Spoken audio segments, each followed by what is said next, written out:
Dios les bendiga, amada iglesia del Señor. Que no cese la alabanza. Hemos venido a la casa de Dios a rendir nuestra adoración a Él. Amén. Comenzando una semana la cual cambió la historia de la humanidad.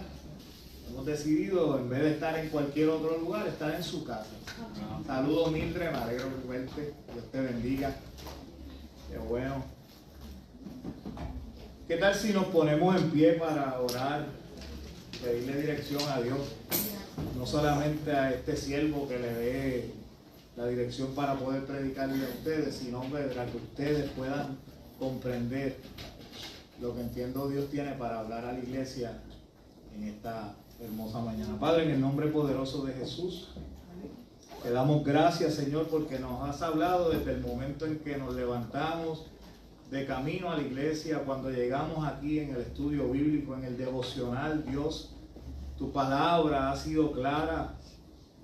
Tú has llamado, Señor, a la iglesia a adorar al Señor de la manera correcta y no de la boca hacia afuera.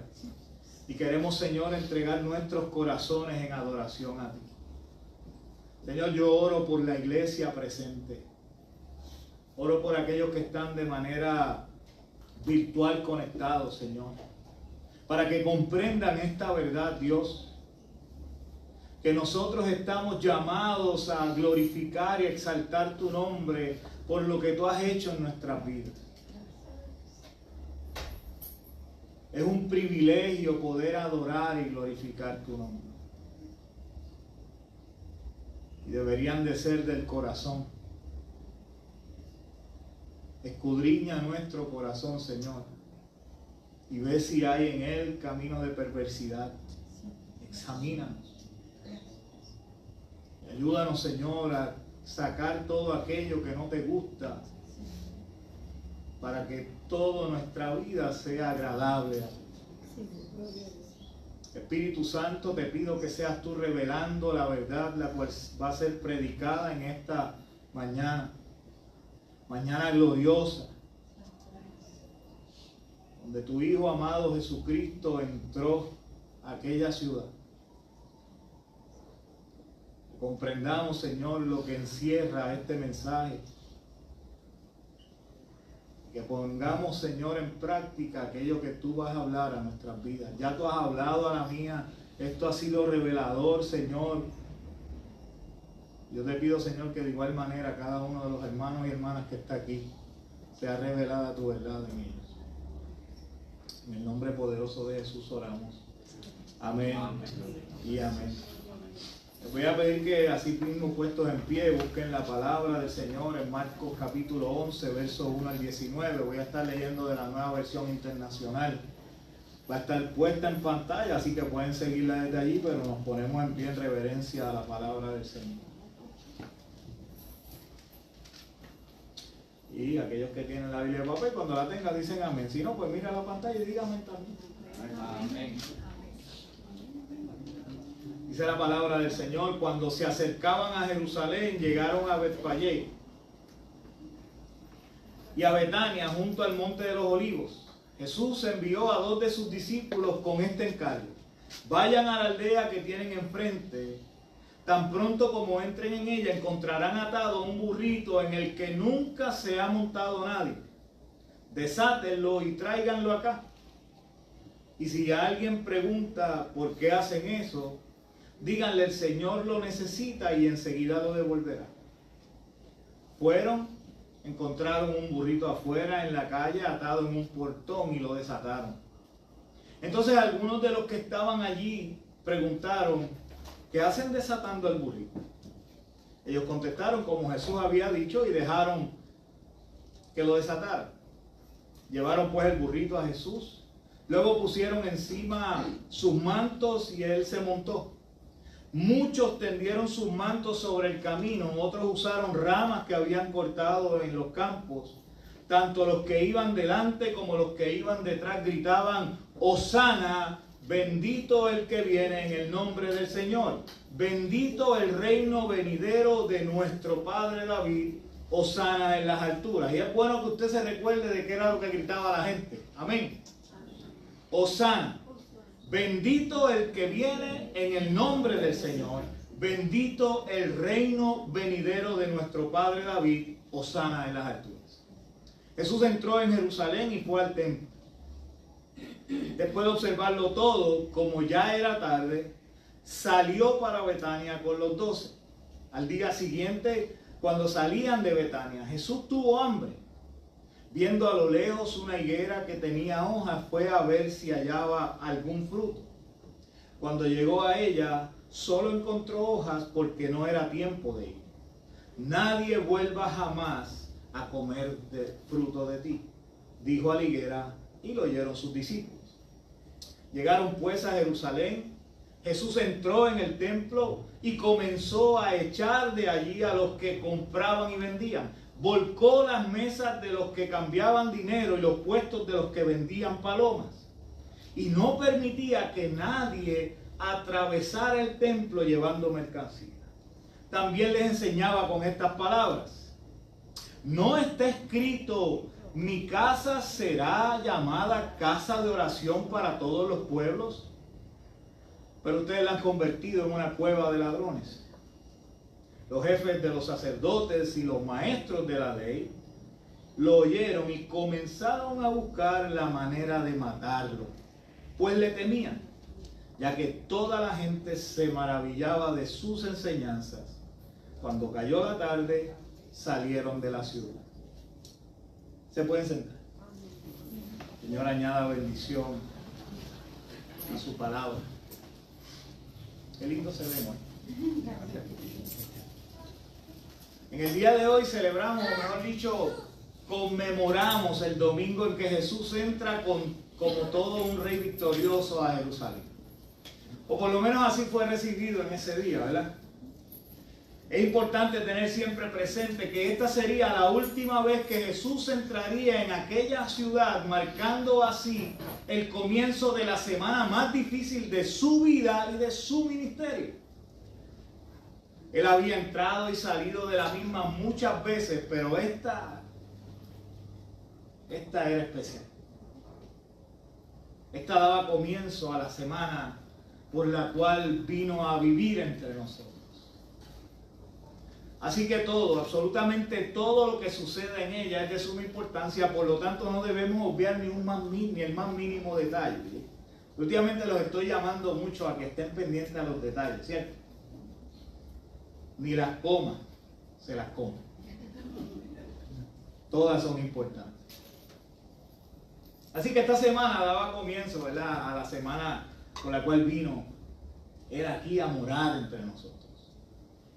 Ese domingo era marcado en la historia de muchos allí como el día en que el Mesías prometido, aquel que los profetas por siglos habían anunciado, por fin hace su entrada triunfal y viene a poner en cintura a todos aquellos que pisotearon al pueblo escogido de Dios por mucho tiempo. Pero viene montado en un burro. Tal vez no era la imagen que muchos esperaban ver de un rey que venía a vencer. Tal vez el presupuesto no le dio para más, pensaría. Pero que eso no nos quite el ánimo. Todos los allí presentes tendieron sus mantos en el suelo y cortaron ramas para, como en una alfombra roja tipo Óscares o Grammy, el futuro rey de Israel hiciera su entrada triunfal, su gran entrada. Esta imagen tiene que haber sorprendido a algunos de los espectadores que llegaron hasta allí al escuchar los rumores de pasillo. Tal vez no sabían lo que había, pero escucharon: oye, Jesús viene para Jerusalén. Yo imagino que muchos preguntarán: ¿quién es ese? Ese es el profeta de Nazaret, el mismo que ha estado haciendo señales y prodigios por toda Israel. ¿Cómo tú no habías escuchado de él? Él dice que es el Hijo de Dios y tiene con él un grupo grande que lo sigue, por lo que parece viene a comenzar una revolución. Creo que hoy, desde hoy, nuestra historia cambiará. Pero llegó en un burrito. La realidad es que para el conocedor de las Escrituras en ese tiempo, ese detalle no era motivo de desilusión, sino que todo lo contrario. Les confirmaba que ese sí era el que los profetas habían anunciado. Zacarías 11, 9 y 10 dice: Alégrate mucho, hija de Sión. Grita de alegría, hija de Jerusalén. Mira, tu rey viene hacia ti. Justo, salvador y humilde. Viene montado en un asno, en un pollino cría de asno. Destruirá los carros de Efraín y los caballos de Jerusalén. Quebrará el arco de combate y proclamará paz a las naciones. Su dominio se extenderá de mar a mar, desde el río de Éufrates hasta los confines de la tierra. ¡Wow! Así que entrar en un burrito significaba mucho. Muchos de los allí presentes creyeron que Jesús llenaba los requisitos necesarios para ser el Mesías. Este tipo tiene todo lo que necesita. Pero creo que se fijaron en algunos de los detalles de la profecía y no en toda ella. Y sí es cierto, Jesús llena todos los requisitos. Él es el Mesías. Pero la desesperación por la necesidad de un Salvador en momentos de crisis, escuche bien, puede hacer que nuestro entendimiento se nuble dando control al Dios de este siglo. Y me explico. Veamos qué dice Pablo, 2 Corintios 4:4. Los que están siguiendo las lecturas de los miércoles, esta fue una que leímos reciente. Miren cómo dice Pablo, el Dios de este mundo. Y no piensa en Pablo como alguien distante a Jesús. Uno lee las escrituras, ¿verdad? Y uno ve que después de que los evangelios viene Pablo. Pero todo estaba calientito en el ambiente cuando Pablo aparece en pantalla.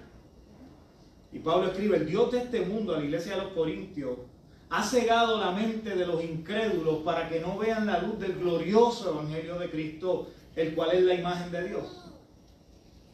Los líderes religiosos de aquella época esperaban a un guerrero, a un líder que los dirigiera a la victoria. En esta profecía pareciera que aquel rey vendría a destruir, a vencer, porque así lo dice el verso 10. Destruirá los carros de Efraín y los caballos de Jerusalén, pero no podemos sacar del contexto las palabras del profeta de Dios, porque también, además de decir destruirá los carros de Israel, de Efraín y los caballos de Jerusalén, dice que quebrará el arco de combate y proclamará paz a las naciones. Así que lo que el texto quiere decir es todo lo contrario. El rey que vendría a destruir, este rey vendría a destruir todas las herramientas de guerra y a proclamar la paz a las naciones. Así que no hay malos entendidos, solo lo que hay es ceguera ante la verdad profetizada por Dios siglos antes, a través de sus profetas, y que se estaba cumpliendo en ellos, ante ellos en Jesús. Ese que entró en un pollino vino a proclamar la paz a las naciones, no entre las naciones. Él vino a restaurar esa relación entre las naciones y su creador. A eso lo envió Dios, a traer la verdadera paz, a cumplir a cabalidad la promesa que Dios hizo a Abraham mucho tiempo antes, en un principio donde decía, en tu descendencia serán benditas todas las naciones de la tierra. Para así entonces ver cumplido lo que era el anhelo de Dios desde el principio y que por culpa del pecado fue roto. De disfrutar una eternidad con su creación y que nosotros pudiéramos disfrutar de su eterna compañía. Ese era el plan desde el principio. Y ese plan no ha cambiado. El rey ha llegado. Hosana. Bendito el que viene en el nombre del Señor. Bendito el reino venidero de nuestro Padre David. Hosana en las alturas. Cuán glorioso debió de ser ese día. Todos aquellos estaban viendo en vivo lo que por siglos había sido profetizado. Y aunque hoy conmemoramos esa entrada triunfal, yo quisiera que habláramos de otra situación ocurrida que me parece que no es por pura casualidad que algunos evangelios la señalan como eventos simultáneos. ¿Por qué digo esto? Mateo da un detalle que los otros evangelios no. Mateo dice, Jesús entró en Jerusalén.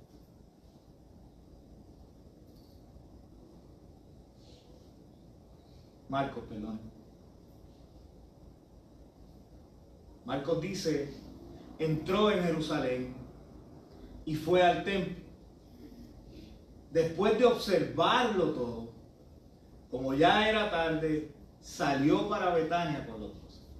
Los otros dan la impresión que tanto la entrada triunfal como la purificación del templo ocurrieron el mismo día.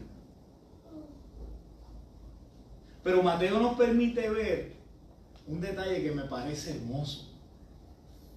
Y es que Jesús hace una pausa antes de hacer lo que hizo en el templo. Él miró, observó todo y se fue. Y los detalles son importantes. Y a eso es a lo que quiero llamar su atención en el día de hoy. Me puedo imaginar lo indignado que debió sentirse Jesús ante la imagen que observó al entrar en aquel lugar que se supone es sagrado. Lugar creado con especificaciones dadas nada más y nada menos que por Dios mismo. Lugar donde habitaba su presencia. Lugar donde por siglos la gloria de Jehová descendía y donde muchos pudieron hablar con él.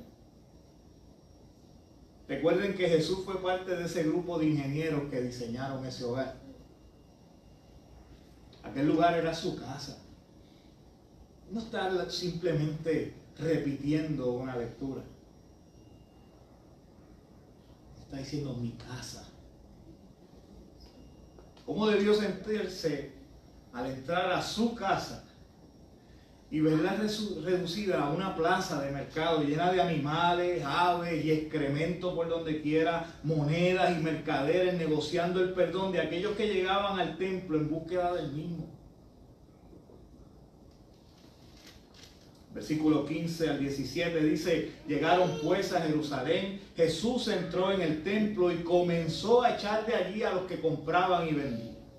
Volcó las mesas de los que cambiaban dinero y los puestos de los que vendían palomas, y no permitía que nadie atravesara el templo llevando mercancías. También les enseñaba con estas palabras: ¿no está escrito mi casa será llamada casa de oración para todos los pueblos? Pero ustedes la han convertido en cueva de ladrones. El templo, la casa donde todas las naciones podrían conversar con su creador, había sido reducida a una horrenda cueva que albergaba a los más viles ladrones, a esos que negocian con la fe de un pueblo que necesita desesperadamente creer. Cualquier parecido es pura coincidencia.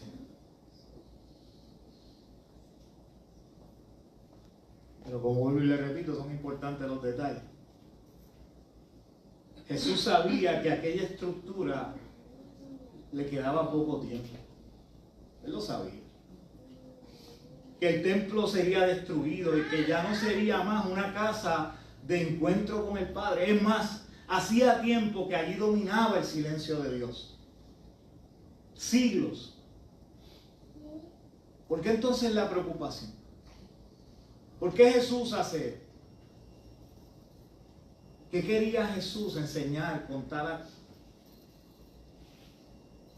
En el Evangelio escrito por Lucas, el autor añade algo que Jesús dice cuando va camino a Jerusalén, antes de entrar a Jerusalén y antes de entrar en el templo, que quiero que lo tomen en consideración para poder comprender claramente qué es lo que entiendo Dios quiere decirnos. Lucas 19, 42 al 44, no tienen que buscarlo. Dice: Jesús dijo, este es el gran lamento, como lo describen algunas de las escrituras.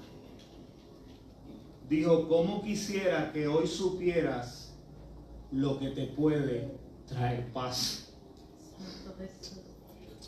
Pero ahora está oculto a tus ojos. Te sobrevendrán días en que tus enemigos levantarán un muro, te rodearán y te encerrarán por todos lados. Te derribarán a ti y a tus hijos dentro de tus murallas. No dejarán piedra sobre piedra. Y escucha esta parte: porque no reconociste el tiempo en que Dios vino a salvarte. Porque no reconociste el tiempo en que Dios vino a salvarte. Aquellos religiosos que tanto se las echaban de ser conocedores de la Escritura y de las profecías encerradas en ella, no pudieron identificar al ungido, al Mesías que venía a salvarlo de lo que realmente amenazaba sus vidas. Estaban tan ciegos y sumergidos en su pecado que ya no veían el mal que hacían, a tal extremo que habían convertido lo único que les quedaba como representación del Dios al que decían servir en un mercado. Qué bueno que cuando Jesús llega todo cambia, ¿cierto? Jesús hizo una promesa antes de dejar este lado del cielo, registrada en Juan 14, 15, 17. Dice, si ustedes me aman, obedecerán mis mandamientos. Y yo le pediré al Padre y Él les dará otro consolador para que los acompañe siempre. El Espíritu de verdad, a quien el mundo no puede aceptar porque no lo ve ni lo conoce. Todo esto trata de la ceguera espiritual que muchos religiosos de ese tiempo vivieron, y creo que muchos de este tiempo también. Pero ustedes sí lo conocen, porque vive con ustedes y estará en ustedes. Amén. Gracias.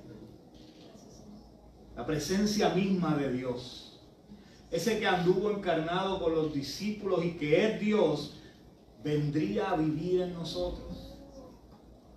Así que el templo ya no es el lugar donde Dios habita, o mejor dicho, ya aquel edificio no es la morada de Dios, sino cada uno de nosotros, hombres y mujeres que hemos creído en que Jesús es el Señor y el Salvador de nuestras vidas. Amén.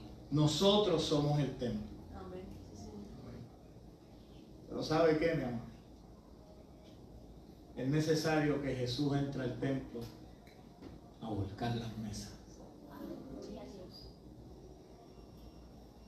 Es necesario que Jesús entre a nuestro templo a volcar unas cuantas mesas.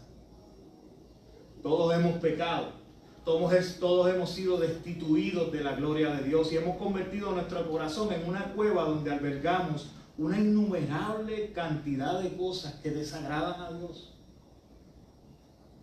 Y nos volvemos, como dice el gringo a veces, en hoarder, ¿qué dicen? Esos que acumulan muchas cosas. Hoarder. Nos convertimos en eso y aún viniendo al cristianismo. Así que es necesario que Jesús entre a volcar nuestra mesa. Porque es que antes de venir a morar en nosotros, es necesario que entre y limpie aquel lugar donde va a vivir. Que saque todo lo que está en nosotros que no es agradable para que Él pueda hacer un templo apto para su presencia. Y hoy podemos decir, Hosana, bendito el que viene en el nombre del Señor. Y dejar que entre a nuestras vidas como ese Rey Salvador. Pero sepa que Él vino a volcar las mesas.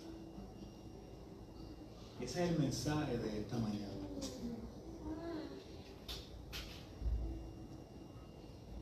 Cuando Él hizo aquello allí en el templo, Él estaba mandando un mensaje directo a las generaciones venideras. Mi casa será llamada casa de oración. Mi casa tiene que mantenerse pura. Mi casa tiene que ser santificada porque mi presencia está ahí.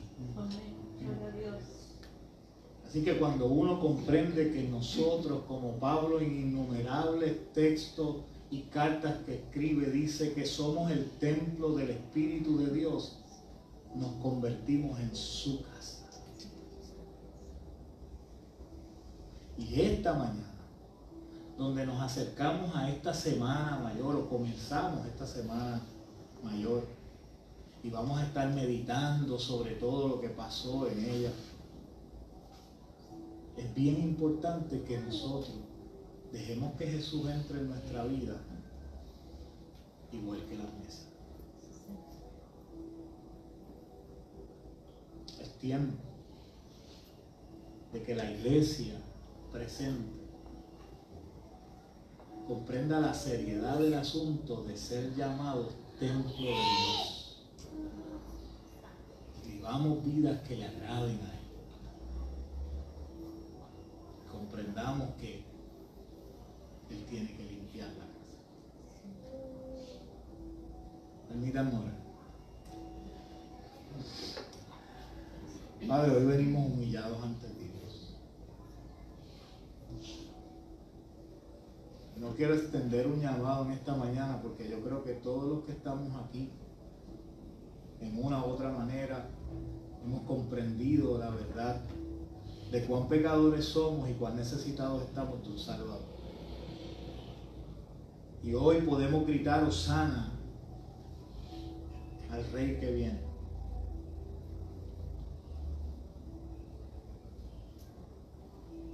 Hoy podemos comprender la verdad de que ya aquel Consolador, el otro Consolador enviado aquí, ya no se mueve entre nosotros, sino que vive en nosotros. Pero no va a habitar en un templo hecho cueva de ladrones. No va a habitar en una vida y en un corazón que esté lleno de cosas, de inmundicia, de malos pensamientos, de vidas que no te agradan. Yo oro, Señor, para que cada uno de los que estamos aquí hoy en esta mañana podamos hacer una evaluación de nuestra manera de vivir y permitirte, Señor, que entres y que saques todo aquello que está. Que no guardemos en una esquina aquello que no queremos soltar, porque anhelamos y deseamos que tú vivas en nosotros, anhelamos y deseamos que tu Espíritu sea quien dirija nuestras vidas. Así que hay que dejar todo atrás. Hay que permitir que viren las mesas de los cambistas y que aquellos que venden aves sean echados fuera. Que podamos ser adoradores de corazón. Y que haya un verdadero arrepentimiento en nuestro interior. Y que anhelemos y deseemos cada día, Señor, caminar más cerca de ti. Aunque tu luz permita, al acercarme más a ti, tu luz permita ver cuán defectuoso, cuán malo, cuántas cosas hay en mí.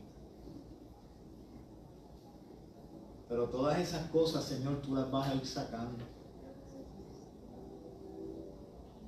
Así que ayúdanos, Señor, en esta semana de este año 2026 a mirar la Semana Mayor de una forma diferente y a fijarnos en los detalles. Ayúdanos, Señor. En el nombre poderoso de Jesús oramos. Amén.